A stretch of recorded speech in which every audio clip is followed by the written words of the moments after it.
சனாதன தர்மம் பாகம் 148. மகாபாரதம் சாந்தி பர்வம். சகுனி குரல் இழப்பதற்கு ஒன்றுமில்லை என்ற புரிதல் வாழ்வை அன்பாக்கும், அழகாக்கும், லேசாக்கும், எளிமையாக்கும். மாடுகளிடம் கண்ணன் கொண்ட கருணை கிருஷ்ணன் முதலாக மாடு மேய்க்க புறப்பட்டார். அதை பார்த்த யசோதா அம்மா, கண்ணா, காட்டில் நிறைய கல்லும் முள்ளும் இருக்கும், அதனால் இந்த காலணிகளை போட்டு கொண்டு போ. முடியாது முடியாது, என்னால் காலணிகளை அணிய முடியாது.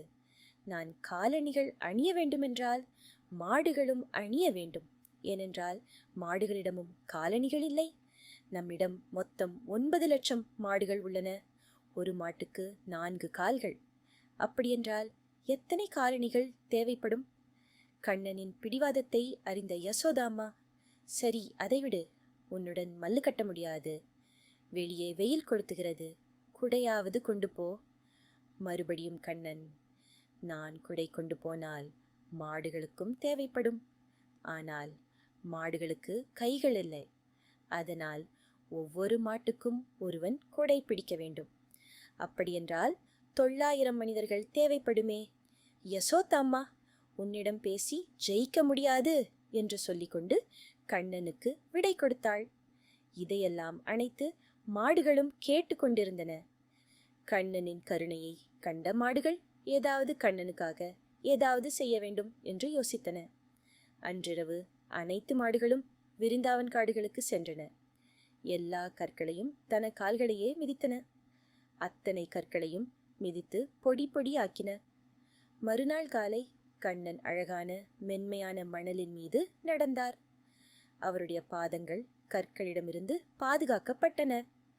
எப்போதும் மலிவாக கிடைப்பதனால் தான் சில நேரம் நீங்கள் மதிக்கப்படாமலேயே இருக்கின்றீர்கள். அவ்வப்போது அரிதாகவும் இருங்கள். அப்போதுதான் நீங்களும் ஒருவராக தேடப்படுவீர்கள். பிராமணர்கள் உண்ணக்கூடாத உணவுசகள் பற்றி மனு கூறியவை. பிராமணர்கள் வேள்விகளில் தேவர்களுக்கு படைக்கப்பட்ட உணவுகள், மாமிசங்களை உண்ண வேண்டும்.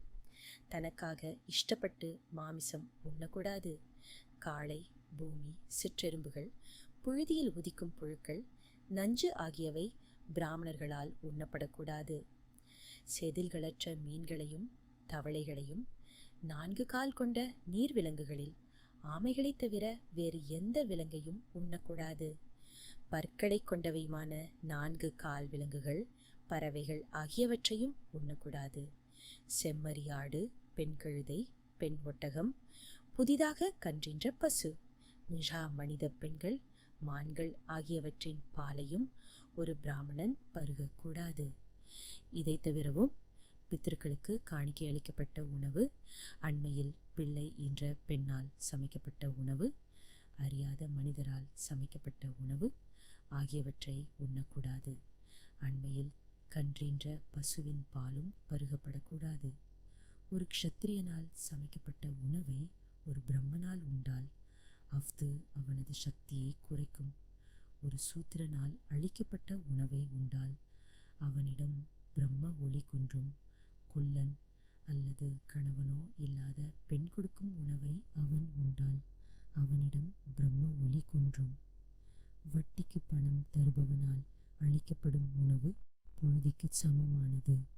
அதே வேளையில் பரத்தமையினால் வாழும் ஒரு பெண்ணால் கொடுக்கப்படும் உணவு விந்துக்கு சமமானது. தங்கள் மனைவியரின் கற்பில்லாமையை சகித்துக் கொள்ளும் மனிதர்களால் அளிக்கப்படும் உணவும், தங்கள் துணைவிகளால் ஆளப்படும் மனிதர்களால் அளிக்கப்படும் உணவும் தவிர்க்கப்பட வேண்டியன. வேள்வியின் குறிப்பிட்ட பகுதியில் கொடைகள் பெற தேர்ந்தெடுக்கப்பட்ட ஒரு மனிதன், யாகத்தில் தீட்சை பெற்றவன், தன் செல்வத்தை அனுபவிக்காதவன் அல்லது கொடைகள் அளிக்காதவனால் கொடுக்கப்படும் உணவு, சோமத்தை விற்பவன், காலணி செய்பவன், கற்பற்ற பெண், வண்ணான், மருத்துவன், காவலாளி, மனித கூட்டம், மொத்த கிராமத்தால் சுட்டப்படும் ஒருவன், ஆடல் மகளிரின் ஆதரவில் வாழ்பவன் கொடுக்கும் உணவை உண்ணக்கூடாது.